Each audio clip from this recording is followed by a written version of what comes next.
So hello friends, welcome back to Gautam Jain education. तो दोस्तों, CIA officer के घर मिला है 300 केजी गोल्ड, 300 गोल्ड के बार मिले हैं। इस लेक्चर में हम यही डिस्कस करने वाले हैं कि अमेरिका जैसी सेंट्रल इंटेलिजेंस एजेंसी, यहां पे इनसाइडर फ्रॉड हो सकता है दोस्तों। तो इंडिया में भी क्या ऐसा हुआ है कभी, इसको पूरा डिटेल में जानेंगे। हमारे एग्जाम पॉइंट ऑफ व्यू से ये कैसे इंपॉर्टेंट है ये भी हम देखेंगे। तो काफी कुछ जानने को है दोस्तों। यहाँ पे जो यूपीएससी सीएससी टाइप क्वेश्चन है, जिस तरह के अभी 2026 में हमने देखा कैसे क्वेश्चन पूछे गए हैं, ऐसा ही क्वेश्चन हम करने वाले हैं। Okay, so be with the lecture, बहुत कुछ है जानने को। तो सबसे पहले आप ये देखो, जो सीआईए है दोस्तों, ये सेंट्रल इंटेलिजेंस एजेंसी है, यूनाइटेड स्टेट की इंडिपेंडेंट एजेंसी है, जो प्रेसिडेंट और डीएनआई को रिपोर्ट करती है। ओके, डायरेक्टर ऑफ सीआईए इसका हेड होता है। बजट इसका दोस्तों 15 बिलियन से 18 बिलियन डॉलर है। दो बिग अचीवमेंट, जैसे कि आपने देखा होगा ऑपरेशन नेपच्यून स्फीयर, ओबामा के टाइम में जब al Qaeda leader Osama bin Laden को इन्होंने एबटाबाद पाकिस्तान में मार गिराया था। देन कैनेडियन स्केपर, यहां पे आर्गो कैनेडियन स्केपर 1979 का केस आप देखो। 6 अमेरिकन डिप्लोमेट्स को रेस्क्यू किया था एक fake Hollywood science fiction movie as a production cover बना करके। आप ये देखो, काफी इंपॉर्टेंट एजेंसी है ये। यहां का ऑफिशियल, सीआईए का ऑफिशियल दोस्तों 300 केजी गोल्ड उड़ा ले जाता है। ठीक है, तो काफी इंटरेस्टिंग न्यूज है। पहले आप थोड़ा सा ये देख लो कि आप कहोगे सर ठीक है, थोड़ा भारत का भी हमें बताओ। देखो, इंडिया में दोस्तों जो हमारी रो है ना, वो सीआईए जैसी ही है। Prime minister of India directly via the national security adviser, जो अजीत डोवाल है, ऑपरेट करती है ये। It does not report to any ministry. ठीक है, एनएसए जो अजीत डोवाल है, इनको यहाँ पे रिपोर्ट करती है, प्रधानमंत्री के अंडर डायरेक्ट आती है ये। पराग जैन इसके चीफ है। बजट की बात करें तो स्ट्रिक्टली क्लासिफाइड है, कोई ओपन नहीं है इसका। टॉप अचीवमेंट की बात करें तो क्रिएशन ऑफ बांग्लादेश 1971। ठीक है, यहां पे इन्होंने मुक्ति वाहिनी फ्रीडम फाइटर्स को तैयार किया, लीडिंग टू ए स्विफ्ट 13-डे विक्ट्री। ऑपरेशन मेघदूत 1984 का अगेंस्ट पाकिस्तान कंडक्ट किया। इंडियन आर्मी ने सियाचिन ग्लेशियर्स को फिर से सिक्योर किया। अब यहां पे दोस्तों मेन न्यूज पे आते हैं, मेन मुद्दे पे आते हैं कि सीआईए का ऑफिशियल 40 मिलियन डॉलर का गोल्ड उड़ा ले जाता है। तो ये क्या है दोस्तों? Trust, power and misuse of access. करता कैसे है ये? देखो, नेवी का ऑफिसर तो था ही, लेकिन इसने अपने कागज है ना बढ़ा चढ़ा करके दिखाए। वो पायलट था ही नहीं, उसने कहा कि मैं पायलट रहा हूं, मेरी ये एजुकेशन है। ठीक है, जैसे मान लो अगर आप कोई नौकरी पाने के लिए अपनी रेज्यूमे में कुछ बढ़ा चढ़ा करके दिखाते हो ताकि आपको एडवांटेज मिले, है तो वो झूठ ही ना एक तरह से। तो इसने भी इस तरह से झूठ बोला दोस्तों।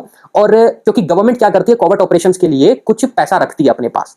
ठीक है, गोल्ड रखती है अपने पास। जैसे भारत में भी आप देखोगे कि जो हमारी सीक्रेट एजेंसी है, उनके पास मनी होती है, कोई सीक्रेट ऑपरेशन हमें कहीं पे करना है तो। ठीक है, कोई दूसरी कंट्री, उनके पास भी करेंसीज होती है अलग अलग देशों की, कोई सीक्रेट ऑपरेशन करना है तो जो भी एजेंट्स है उनको पैसा दिया जाता है, गोल्ड दिए जाते हैं। तो इसने क्या किया, गवर्नमेंट मशीनरी का मिसयूज करके गोल्ड ये ले लेता था, कैश ले लेता था और अपने घर पे रख लेता था। ठीक है, मान लो इसने 10 बार गोल्ड के लिए गवर्नमेंट को ये कह के कि एक ऑपरेशन के अंदर जरूरत है, तो 2 बार गोल्ड के इसने अपने घर पे रख लिया और 8 बार का इसने यूज किया।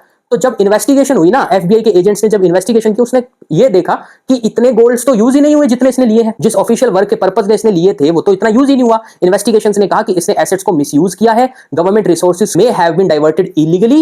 FBI called it possible embezzlement of public property and investigation is still continuing in the court. इसके घर पे दोस्तों मिलियन डॉलर, 300 गोल्ड बार्स, ठीक है, रोलेक्स की वॉच, ये सब यहाँ पे मिले हैं दोस्तों।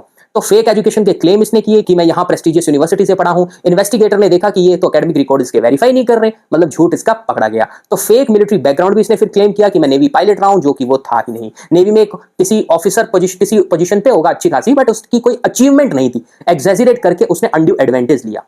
ठीक है, तो ये दोस्तों न्यूज है सीआईए की। अब इस पे इन्वेस्टिगेशन चल रही है, अमेरिका अपने मामला अपना सुलटाएंगे। अब हम देखते हैं दोस्तों कि हमारे लिए ये कैसे इंपॉर्टेंट है, यूपीएससी के लिए कैसे इंपॉर्टेंट है।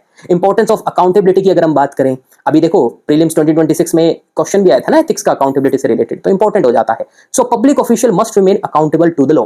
Transparency prevent misuse of the public resources. चाहे कितना भी सीक्रेट हो, कोई भी सीक्रेट डिपार्टमेंट हो, उसमें ट्रांसपेरेंसी और एक इंडिपेंडेंट इन्वेस्टिगेशन तो होनी चाहिए, वरना मिसयूज हो सकता है रिसोर्सेज का। Right, strong auditing system necessary in the government. Ethical leadership is essential in sensitive position and accountability strengthen the public confidence. ठीक है, आपको जैसे मान लो भारत की रो ही मान लो, ठीक है, अगर मान लो उसमें कोई भगवान ना करे लेकिन कोई एक ऑफिशियल करप्ट निकल जाए, अगर अकाउंटेबिलिटी ना हो, ठीक है, तो मुझे बताओ प्रॉब्लम हो सकती है ना। अरे वो बैकबोन होती है, इतनी सीक्रेट एजेंसी है, उसको ब्रेक कर सकता है वो। पब्लिकली कुछ भी डिस्क्लोज मत करो, बट इंटरनल ऑडिट होना ही चाहिए। Okay, accountability, rule of law, ये सब होना चाहिए दोस्तों। ट्रांसपेरेंसी होनी चाहिए। National security insider threat intelligence agency, ये सिक्योरिटी की बात करें तो ये होनी चाहिए। राइट, पब्लिक रिसोर्सेज का मिसयूज ना हो, एक फाइनेंशियल अकाउंटेबिलिटी हो। तो एथिक्स में इंटेग्रिटी, प्रॉबिटी, ह्यूमन वैल्यू के स्टडीज में ये आपको देखने को मिलेगा, आपको सीखने को मिलेगा।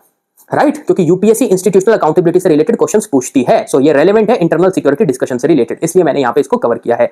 अगर हम आप कहोगे सर ठीक है, इंडिया में बताओ ना ऐसे कोई इनसाइडर जो स्कैम हुए हैं। बिल्कुल हुए हैं भैया, इंडिया ने इनसाइडर करप्शन, इंडिया तो मतलब अपना देश महान है, ठीक है, स्कैम वगैरह करने में नीट के पेपर लीक हो जा रहे हैं, सीबीएसई के मार्क्स में गड़बड़ी हो रही है। ओके, यूपीएससी यहाँ पे इस तरह के एब्सर्ड क्वेश्चन बना दे रही है कि कोई डिफाइंड सिलेबस नहीं है। भारत में तो कलाकार ही बहुत बैठे हैं। व्यापक स्कैम आप देखो, फिर ये जो यूपी का जो हेल्थ के रिलेटेड स्कैम है, जन तेलगी स्कैम है, ये सारे के सारे इनसाइडर स्कैम ही तो हैं।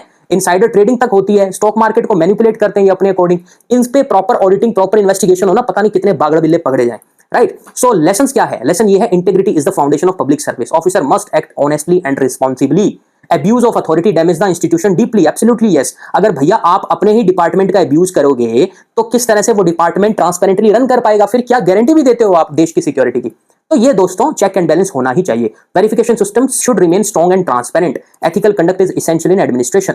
Gold reserve and national importance की बात करें तो गोल्ड रिजर्व सपोर्ट करता है इकोनॉमिक स्टेबिलिटी को। Central bank maintain the gold as strategic assets. US hold one of the largest reserve, 8000 ton plus gold है इनके पास। ठीक है, तो इस तरह से सोने का अगर मिसयूज करेगी सरकारी मशीनरी ही खुद, तो किस तरह से मुझे बताओ आप देश के लिए भला हो सकता है?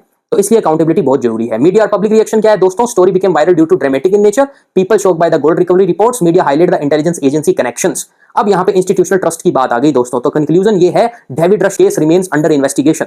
अभी कोर्ट में ये पेंडिंग है, चल रहा है, इस पे कार्रवाई होगी, गिल्टी पाते ही इसको सजा यहां पे मिल जाएगी। और government must improve the oversight and verification system. Strong ethics and accountability चाहिए। स्ट्रॉन्ग एथिक्स अकाउंटेबिलिटी हर सिस्टम में चाहिए, चाहे वो कितना ही सीक्रेटिव क्यों ना हो। इसी पे बेस्ड एक यूपीएससी का क्वेश्चन देख लो दोस्तों। Which of the following statement best explain why insider threat in intelligence and administrative institutions are considered more dangerous than the external threat? Number 1, insider possess authorized access to sensitive information system and resources। बिल्कुल सही बात है भैया। जो agency है जैसे रो है, CIA है, इनके जो इंसाइडर ऑफिशियल्स हैं, ठीक है, उनके पास सारी सेंसिटिव इंफॉर्मेशन होती है। ठीक है, तो excessive secrecy in strategic institution can sometime weaken accountability mechanism. ये भी ठीक है। अगर इसको पूरा सीक्रेटिव रखोगे तो मिसयूज भी कर सकता है ना कोई ऑफिशियल इसको। तो इनके अंदर ही एक ऑडिट सिस्टम होना चाहिए, ट्रांसपेरेंट सिस्टम होना चाहिए, पब्लिकली कुछ डिस्क्लोज ना हो। जो देश की जो सीक्रेट एजेंसी है वो सीक्रेटिव ही रहनी चाहिए, but at the same time एक अकाउंटेबिलिटी मैकेनिज्म होना ही चाहिए। थर्ड, इनसाइडर मिसयूज में damage the public trust. Absolutely yes, कि भैया इतनी बड़ी बड़ी एजेंसी में फ्रॉड होने लगे तो पब्लिक का तो भरोसा खत्म हो जाएगा ना। ठीक है, so first, second and third यहां पे करेक्ट है, तो आंसर बी और डी में से आएगा। फोर्थ देख लेते हैं। Strong ethical conduct and periodic verification system are unnecessary if technological surveillance exists। No, ये बहाना नहीं हो सकता कि भैया टेक रिलेटेड सर्विलियंस है तो कोई जरूरी नहीं है पीरियोडिक वेरिफिकेशंस की, एथिकल कंडक्ट की। बिल्कुल है। टेक सर्विलियंस से क्या होता है, इसमें भी ये हेरफेर कर सकते हैं। एक इंडिपेंडेंट जांच तो बिल्कुल होनी ही चाहिए। फोर्थ स्टेटमेंट गलत हो जाती है, आंसर क्या आएगा? 1, 2 एंड 3। तो इस तरह से दोस्तों क्वेश्चन पूछे जाते हैं, मुश्किल नहीं होते हैं। ठीक है, मुश्किल बिल्कुल नहीं है। डिटेल में आप पढ़ो तब आप इसका इजीली आंसर कर सकते हो। So this is all about the lecture guys, where we have discussed the insider fraud. I hope that I have explained the topic well. For more such kind of informative videos, please do subscribe to my YouTube channel. Thank you so much. Jai Hind, Jai Bharat.